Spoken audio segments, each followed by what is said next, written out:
the Pentagon gets its very own weekend warrior.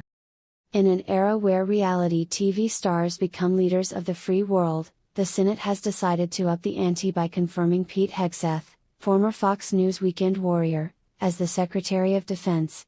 The confirmation process was less of a hearing and more of a reality show finale, complete with audience participation, where senators threw questions like roses, hoping Hegseth would catch one.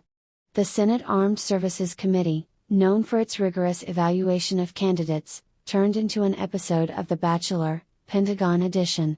Senators grilled Hegseth on his qualifications, which primarily consisted of his ability to shout warrior culture.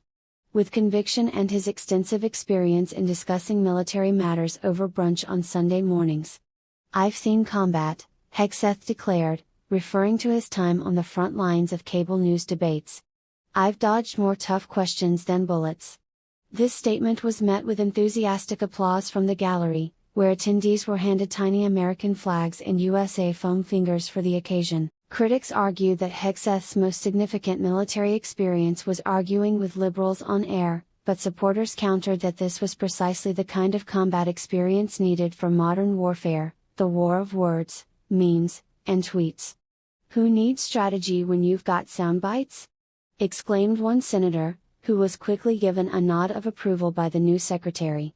The confirmation hearing also featured a dramatic moment when Hegseth was asked about his views on women in combat.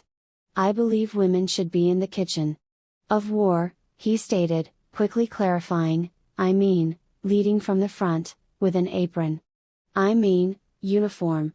The room erupted in laughter, mistaking the gaffe for humor rather than policy.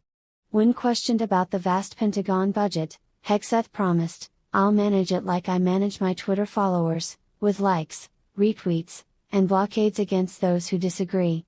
Senators nodded in agreement, clearly impressed by his grasp of modern military strategy. In the end, Vice President J.D. Vance had to cast the tie-breaking vote, not because of any doubt about Hegseth's qualifications but because senators were too busy taking selfies with the nominee to vote. "It's a new dawn for America's defense," Vance said, probably thinking of the dawn he last saw after a long night of confirmation drinking games.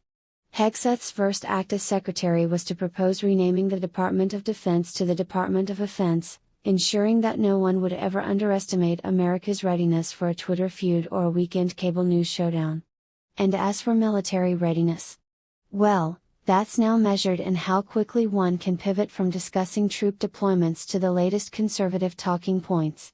In this brave new world, the Pentagon might just start issuing press badges instead of medals, and combat experience could soon mean surviving a 3-hour live debate on cultural issues.